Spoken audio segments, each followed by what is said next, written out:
We are jumping on into Vortix versus Revival here, and this is going to be a pretty sick ZVZ. We already saw Vortix doing very, very well in ZVZ in the round of 12 against Mr. Ninja. Yep, that's right. Really, really good games there shown from Vortix, really stamping his authority on that match as well. But he's going to have a significantly more difficult time here in the quarterfinals. Guys, the game is loaded. Let's get into it. As we will have, spawning down to the bottom left-hand corner here as our red Zerg. He goes by the name of Carontes of Vortix. And his opponent, one of the famed TSL Zergs, so unbelievably strong. His teammate is going so deep in the GSL this season, and regular ZVZ practice partner, Hyun. So let's see what he comes up with here. It is Revival. And I'm glad you mentioned that he is one of the predominant TSL Zergs here, because the TSL team, for the longest time, has found themselves in a spot where all of a sudden they discovered the world of European weekly tournaments, right? Yep. And Revival is one of those players that plays in almost, like Hyun, he plays in a lot of weekly tournaments over in the European scene. Oh, he really does. I think he holds the record still. I could be wrong. This might be a bit outdated. Of the most Playhem dailies won. I think it might be Revival. I can't remember. Yeah. I don't. It's ridiculous. Like, but he's won. I think like loads of them. And if you look at top 3 finishes, it's probably too many to count, to be honest. Yeah. This guy plays in everything. And the thing is that because of that, if you go and look at Revival's statistics, if you go and see his matches played in tournaments that have been aired via streams, etc., you will notice that Revival has played a ton of ZVZs with around a 62-64% win ratio in the matchup. Now, this is all down to, basically, the European weekly tournaments right now are quite saturated with very, very good Zergs who are very, very high in terms of participation. Sure. People like Nurcho, people like Bly, the list can go on and on, blah, blah, blah. So Revival has gained massive wealth of experience in ZVZ, predominantly because of how it's worked out. And also, more to the point, tons of practice against European ZVZ. No, that's I think you've completely hit the nail on the head there. Like, connecting and going via the European server as well, Revival. Do you know what the lag is like from Korea to the European server? It's kind of crappy. It's unbelievable, man. Like, and this guy still manages to like chalk it up with the best of the best there. Yeah. He is so on the ball in this matchup. But, I mean, Vortix, like, he is a man that needs no introduction. He is one of these European Zergs, and he really is cream of the crop. So he is going to be giving Revival a large run for his money, no matter what happens. And I think it's not really possible to call a clear winner in this series. I can't. No, you're right. Yeah, you're right. Vortix has like around a 57% win ratio in the matchup across the board. Yep. The interesting thing about that, though, is despite Revival actually having the higher win percentage, the last time these two met, Vortix was able to take a 2-0 off of Revival. So Revival here, I mean, Vortix is gonna, he remembers a lot of games, right? A lot of pros remember a lot of games. So chances are he remembers playing Revival in the past. He probably won't remember all the complete specifics of styles, etc., and things like that. But still, there is a good amount of room here for Vortix to actually try and exploit what Revival's going to do, and we'll have to see what's going on for now. That's a good point, actually. I think history between these two players is a very important point to bring up. Vortix is going to use that as a source of confidence in this matchup, as we do have the links now moving down towards the natural. And Vortix, guys, starting a very, very quick layer here. Oh, whoa. Both sides, of course, have a hatchery. They both have Zergling speed going up and the gas mining, but we have 2 gases here, the second gas being taken from Vortix, and that's a very fast layer. Now, I'm interested to see as to whether or not Vortix is going to start throwing down double evolution chambers. Right now, he's getting that Baneling Nest. We also have the Baneling Nest on the way for Revival.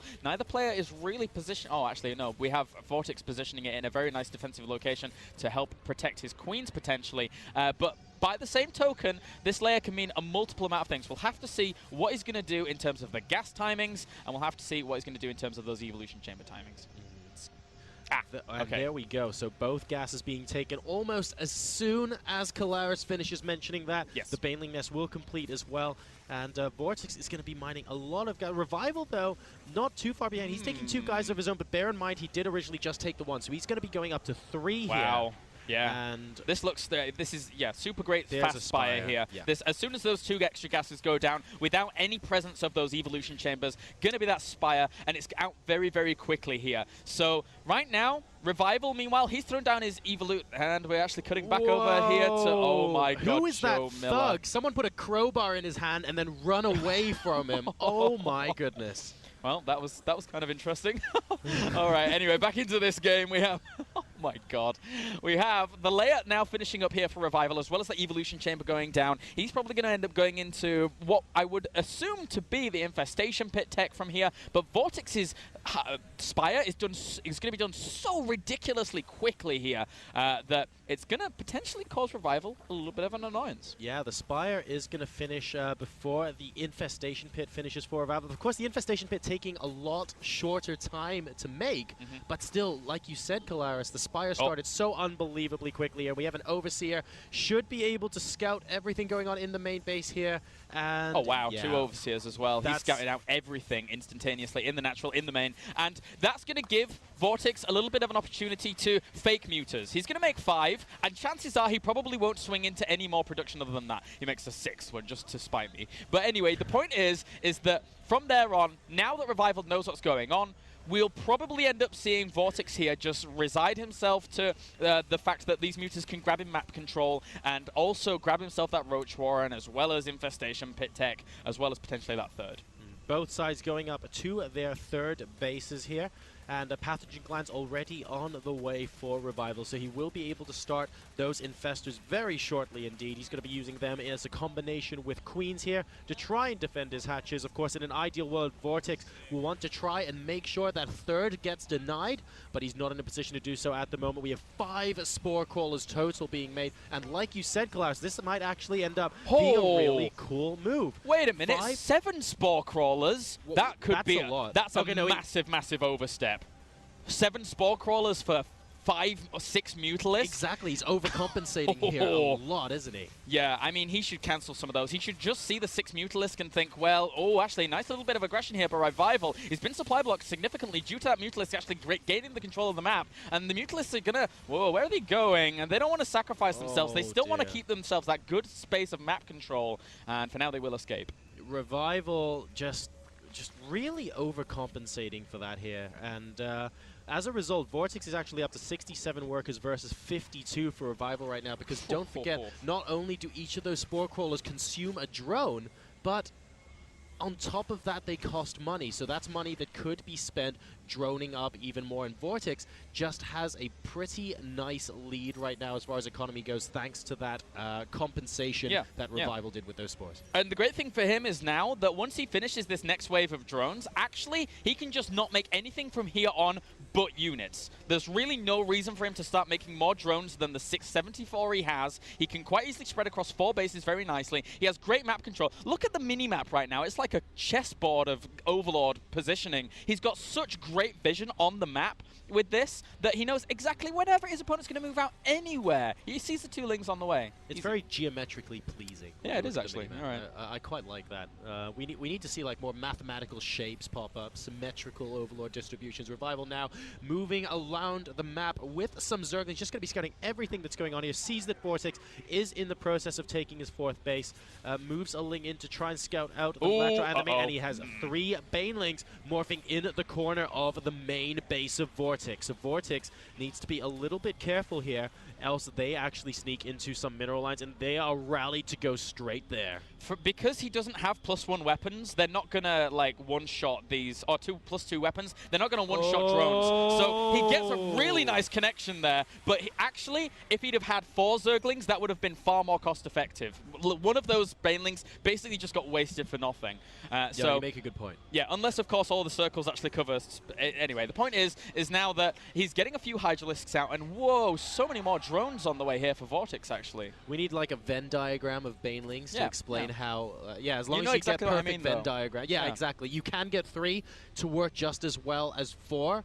if you get your positioning on a select few unbelievably of perfect. the drones. But then you start saying, well, I'll Venn diagram 4 of them and it'll be even better. And of course, you'd be completely right. Now, Revival is going into Hydras as well. So he saw the Mutas, put down 7 Spore Crawlers, and then went for Hydra instead. Now, that's not necessarily a bad move because Roach Hydra Infestor does give out more DPS than Roach Infestor, but he needs to make sure that in the meantime, Vortix just doesn't max out so much faster than he did due to the setback from earlier. Yeah, there's a few things you have to be really careful of when you're going into this kind of engagement. One, if your Hydralisks are all clumped up and you get them caught by Fungals, you're going to have a bad time. Yep. If for some reason Fungal actually hit the Hydras and you're for some reason not actually protecting them with the Roaches and a few Banelings roll in, you're going to have a bad time. There's quite a few aspects of what we're seeing here from Revival that are really, really strong, and he's actually stabilized so well across these 3 bases. But if he can't do damage with this, if he can't get effective trades going, Vortix is going to have a superior economy. And once again, if Revival can't make that happen, he's going to have a bad time. So, in summary, we really don't like bad times. No. I mean, it's not the best place to be in. It really is, and here we go. The engagement is actually starting. Revival looking to get very, very aggressive here. A lot of Fungals going on, though, and we have got some decent Fungals coming out from Vortix in response. A lot of Infested Terrans popping out from both sides. Our screens are seas of green, but it looks like Vortix successfully pushing it back. His Infestor usage was superior to Revival's there. Look at Revival. He has a lot of energy left over, but that means he wasn't using it during the engagement itself. Yeah, Vortix for now, he's just going to accrue a very, very nice bank off the back of this. He's catching more of those Roaches. Might have overstepped just a little bit here. That was a very, very nice move there by Revival, slightly exploiting that brush, but at the same time, there was that Overseer there, so maybe it wasn't really too much of a factor. And for now, it's still 80 workers to 70 in favor of Vortix here. So he's catching just even more free Roaches. Vortix almost maxing out in comparison to the 157 supply right now of Revival. And, I mean, he doesn't really have too much of a bank to continue remaxing. And Vortix behind this has finished his Hive as well. That's going to be done in about 3 seconds. He's doing very, very well. Another massive engagement, and now we're using the residual energy on those Infestors. The Fungal Growths are good for Revival. He's at 2-1 upgrades, though, versus the 2-2 of Vortix, so he has that additional Carapace upgrade, and as a result, he's able to get a nice foothold on this army and eventually get the better Concave. Yeah, Vortix has played this out really, really well right now. We'll talk about those aspects in just a little bit. Still, Roaches battling each other here. And the great thing, okay, so the Hive here for Vortix predominantly is for this 3-3. Most of this gets overlooked way too much, in my opinion, in ZVZ. Mostly, what you will see is people like Hive. It's like, oh, great, he can go up to Broodlords, he can go up to Ultralisk. Another engagement here. Fungal's going down, locking down those Roaches. Infestor Terrans trying to litter a little bit of the map, and actually Revival will push him back from here. But, I mean, Vortix still has a little bit more of a superior economy. But yeah, the 3-3 is massive here in ZVZ when you're still on this kind of tech. Well, the difference in that battle was that Revival managed to get his reinforcements into his 4th base before Vortix could get any sort of reinforcements over to his army, and I completely want to echo your sentiments and add to it. The 3-3 is going to prove so useful for Vortix. He got the earlier 4th base because of the map presence he had with his Mutalisks, and that earlier 4th base basically translated into that +2 Carapace upgrade. He had more minerals, more gas, and if we take a look at the income right now, Vortix is still mining more than Revival, and that is going to be the difference in upgrades. Another great Concave for Vortix in the middle of the map. Those Hydras are adding a lot of DPS for Revival's army, and they're not being touched at the moment, so the Roach line at the front is doing its job, but slowly disintegrating in the face once again of that sturdier Roach army from Vortix, which has so much armor, and now the Hydras are coming in to mop up. Vortix is looking like he should be able to take this first game. Yeah, especially with that 3-3 still just halfway complete. Once that comes out, he's going to be in a good position. Nice Fungal will lock down a lot of these Hydralisks. This isn't necessarily the most amazing trade for Vortix here, but still he has a little bit more of a superior, he has a superior economical base, he has the better tech, he's going to have 3-3, he's going to have those Broodlords out as well to mix into the composition, so those Broodlings are actually going to soak up a surprising amount of damage with that +3 armor. I couldn't have said it any better, because Revival is getting his +2 and it will complete soon, so there'll be a window of about 20 seconds where he is 0 upgrades behind, and then he will be a full 2 upgrades behind as 3-3 completes with Vortix, and from that point onwards, Calaris, any future engagements with the current army composition out in the middle of the map are going to hurt Revival so much. Vortix also getting his Corruptors out as well, so he will be able to go into Broodlords very, very soon. And Revival at the moment, really, Vortix has just been one step ahead. It's Yeah, I mean, it seems when you look at this game, you look at the supply counts, you're thinking to yourself, well, you know, Revival's still kind of in a good spot, right? I mean, he's maxed out, he's got a pretty good composition. Well, yeah, that's true, but 3-3 is about to kick in for Vortix, and he's going to have some Broodlords very soon. Only now has Revival just started his hive. It's been that far behind right now. Revival is on the ropes, I would say, here, and especially if Vortix can just control this, if he can just be patient, if he doesn't get overzealous and overreach, gets caught by Fungals, he is he's going to roll this army pretty badly. I think so. He's up by 2 upgrades. We're going to have Broodlords popping in just a second, and there we go. There go the Broodlords. And, well, when some of these Broodlings are pounding away at half of the Roach army, the other half is not going to be able to stand up, and the Infestors all get caught. And, oh my god, that was absolutely huge from Vortix. The Infestor counts now in this game are 6-4. Revival had a decent number beforehand. I think he actually had more than Vortix, and they just imploded. And now Vortix should be able to move across the map with his Broodlords. Yeah, as soon as Revival saw those Broods, he was like, oh, right, okay then. Well, you know, maybe I should throw down my Spire. That's one of the nice things about going for Mutalist mid-games. The fact that it can transition so well, nicely, into the late game. For sure. And, I mean, Vortix here, what do you do against 6 Broodlords when you have not even a Spire, you don't have Corrupt? He's moving his Spore Crawlers into position to try and deal with this. He does have 7 of them, yeah, but unfortunately, Broodlings... it's just looking pretty bad here for Revival now. The entire army moving in. Revival's throwing everything he has at Vortix at the moment, but it's 2-2 upgrades versus 3-3. Broodlords versus no Broodlords, and this, like you rightly said earlier, Kalaris, is going to be a little bit of a stomp. Vortix doing so well here, powering out his first game against Revival. Currently 50 supply up right now. The Infestor's on the retreat once again, trying to move those Spore Crawlers to somehow lure the Broods in. But there you go, GG for game number 1. Vortix with such amazingly well-controlled game, an amazingly well-controlled game. I don't want to say amazing control because you could like infer that as to be, you know, control of units. Sure. It's not about that. It's about the decisions he's making in the mid-game. Once he gets scouted, he sees what he knows his opponent's spotted exactly what's going on, and from there on, this is why Mutalisk openers are so kind of undervalued. The way in which they can control the map and control the pace.